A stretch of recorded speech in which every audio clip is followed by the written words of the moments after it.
What's up, YouTube? Poor Man Podcast back with another video. Give me the HBO special. That's the Help a Brother Out special. Hit the like and subscribe button for more content.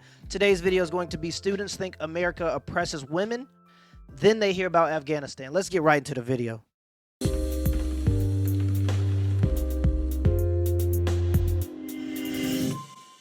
Hi, I'm Ophelia Jacobson with Campus Reform. Today we're at the University of Central Florida talking with young college students about women's rights here in America and abroad.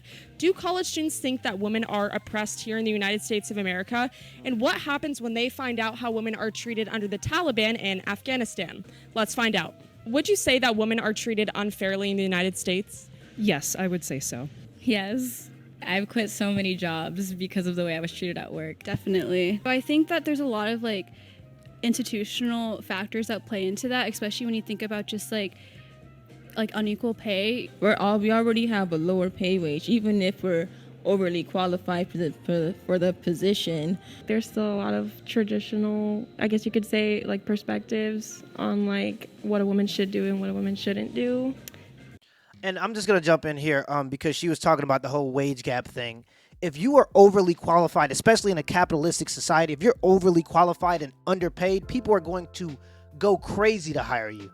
Companies can't wait to save 10%. So if women are getting paid 5% or 10%, whatever that number is, less than men, they would be hired based on their cup size, people. I'm trying to tell you, this is not how capitalism works. If companies could save 5% by hiring women because the wage gap thing is true, they would be hiring them in mass. And the problem that I have with this mentality of I'm treated this way because of this. Let's take critical race theory, for example, because sometimes people, like women or whatever it may be, they look at things through a certain lens because that's how they're trained to see the world. If you believe that women are always oppressed, anytime you fail at a position or anytime you go for something and you fail, you'll believe that you failed because somebody else was oppressing you and not because you just weren't good at the job that you were supposed to be doing.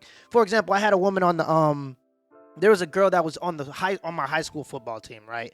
And she just didn't get a lot of playing time. And she thought that it was because of sexism, when in all actuality, it was just because men had started to hit puberty and became much more athletic, and she just couldn't hang with the rest of us.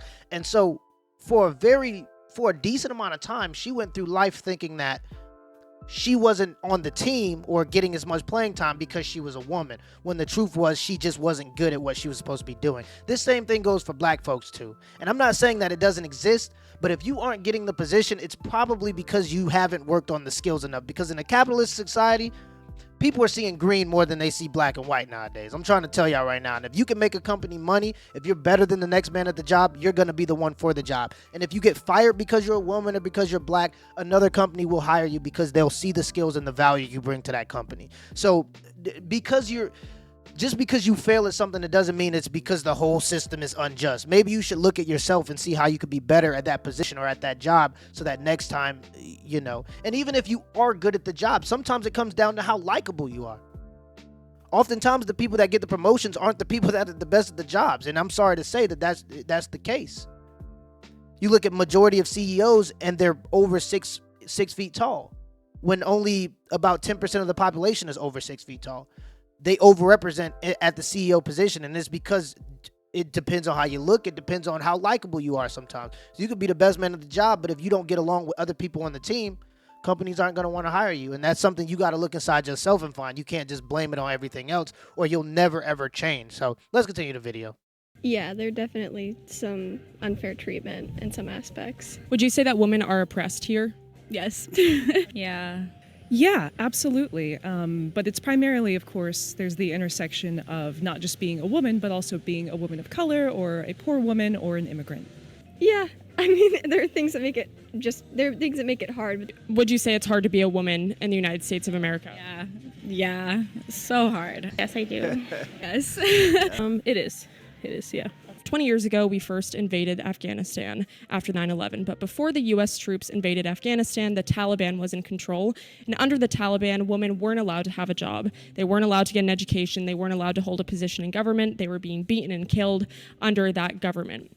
We drove them out, and since then, life for women in Afghanistan improved greatly because of U.S. presence. Now that the Taliban has once again invaded, many are fearing that women are going to be treated the same way as they were 20 years ago. Women are already being beaten and killed on the streets. What is your first reaction to this? It makes me very nervous for especially the young girls growing up who might not be able to get an education. Something that we should think about is refugees coming to the United States and maybe being more open about letting these people find asylum here.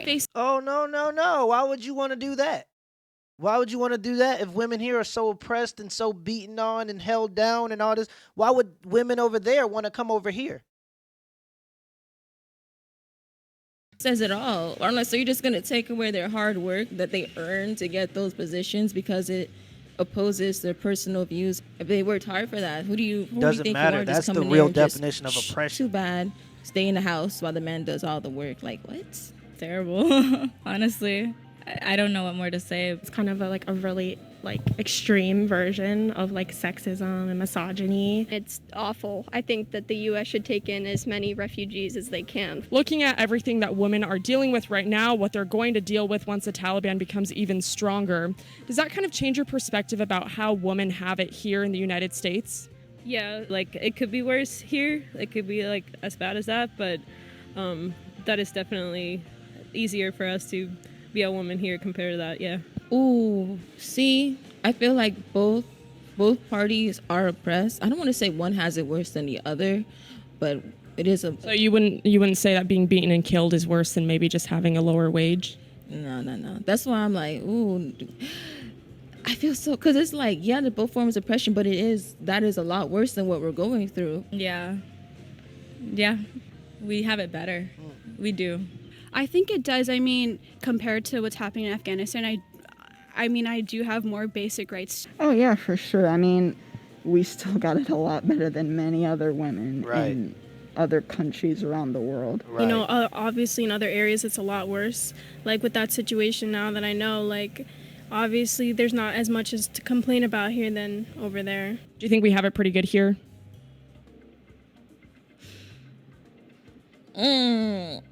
Ooh, that feels like that contradicts what I say about... But it's the truth, though. That's a good question. Because you have a very fair point. We do have it better here than we do in Afghanistan, in general. So I'm like, that's a good question. Okay, let me give you a hint. And this is for people that truly believe that we have it bad here. Guys, people were holding on to airplanes in order to get here. And basically what that says is some people felt like they had a better chance at survival holding onto an airplane 30,000 feet in the air going 500 miles per hour than they did in their own homes. And we want to sit here with our AC and our pizza in 20 minutes and our drinkable bath water. We have bath water that is drinkable. We have fat homeless people in America. And I'm not saying it's perfect. Again, I'm not saying it's perfect, but just try to think about that for a second. People left their homes and tried to hold on to airplanes 30,000 feet in the air going 600, 700 miles per hour because they thought they would have a better chance doing that than staying in their own home. Imagine the amount of fear you live in when at any moment, your door could be kicked in, your wife and children could be taken from you and assaulted, if you get what I'm saying, right in front of you. You could be killed, beheaded, anything could just happen to you at any moment. Imagine that constant state of fear for yourself and your family. And this is what people deal with in other countries. And we sit here with our lavish lifestyles and we look up and we say, oh, if we could just be like the Instagram models, that would make us happy. And people just don't understand how good we truly have it, even as common people in America. We're light years ahead of even the most lavish lifestyles in certain other countries. So it's truly amazing to me that even the women here with all of the privilege, and this just goes to show with all of the privilege that women have,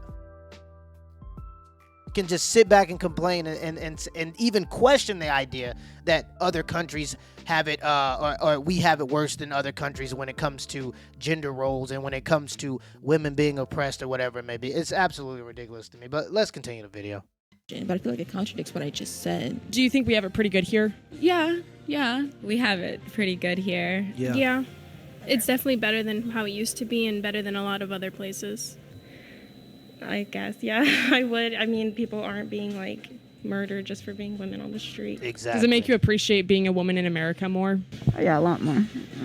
We still have a certain amount of privilege that we hold being in this country where we don't have to fear necessarily beaten every day or killed just for being a woman or going to school.